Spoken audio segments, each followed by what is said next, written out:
Before Minecraft became one of the biggest games ever, some people forget, most couldn't even play it at the start. Back in 2009, a small indie developer who went by Notch released an early version of the game, and even then, people knew it was going to be huge. Darn, I think you hit big with this game.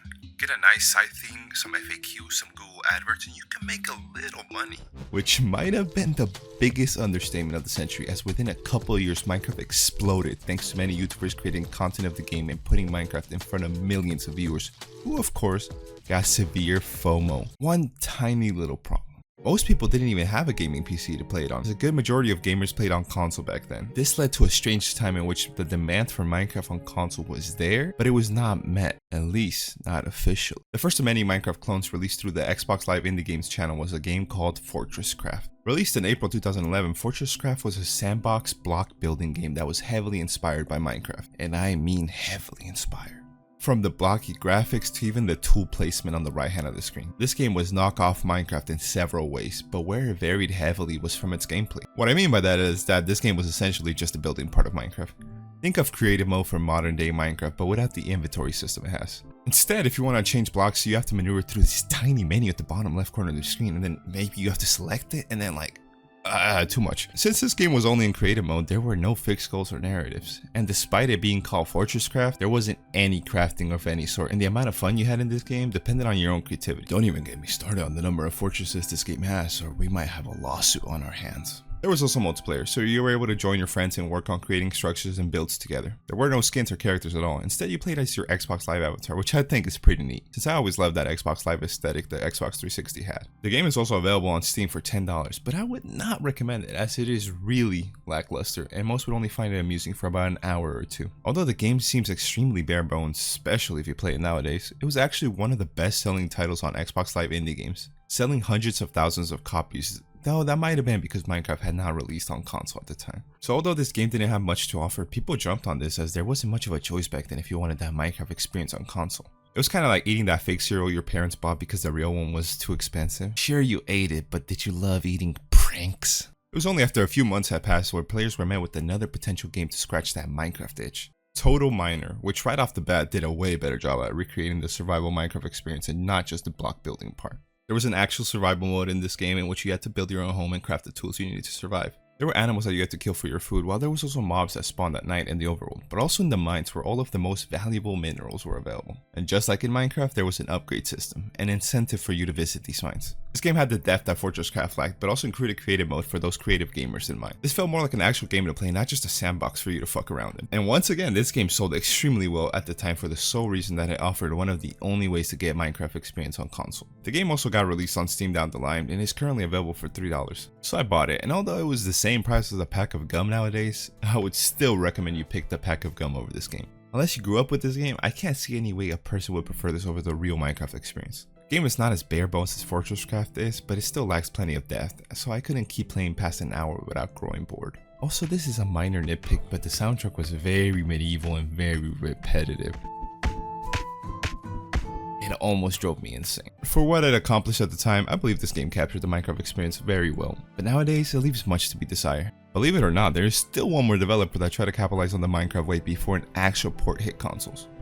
Released a month later in July of 2011, Castle Miner by Digital DNA Games hit the Xbox Live Indie Games market. Now I'll be honest, I never played this game before, and unfortunately it seems as though you can no longer play it unless you own an Xbox 360 with the original game already on it, so bear with me here. Castle Miner was another game hoping to capitalize on Minecraft wave by delivering a fast accessible version of a Voxel sandbox available on Xbox 360. Just like FortressCraft though, this game had no crafting system, no real survival mechanics, and basically no progression.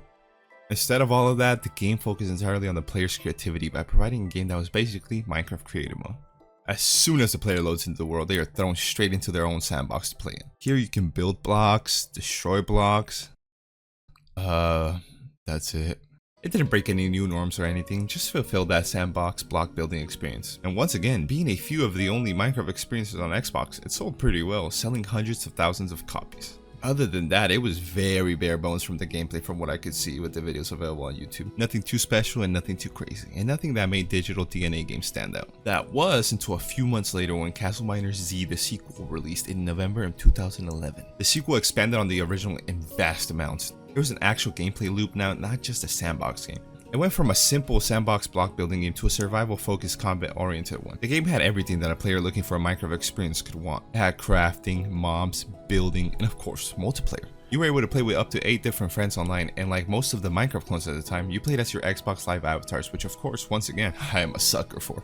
Although this game was a Minecraft clone, it put its own spin with the introduction of guns and enemies. Unlike Minecraft, in this game, zombies never stopped spawning and you started the game with a fucking pistol. I guess bow and arrows were not hardcore enough for these guys. That wasn't the only gun available to players, as the more you played, the stronger the weapons you could craft. You could create anything, from SMGs to rocket launchers.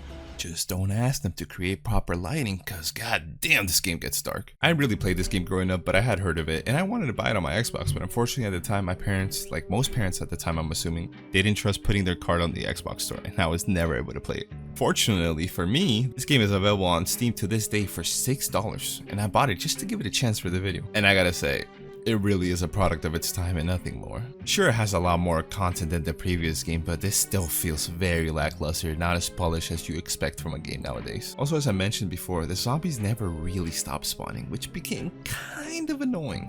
At the end, it became more of a hindrance than a cool little feature.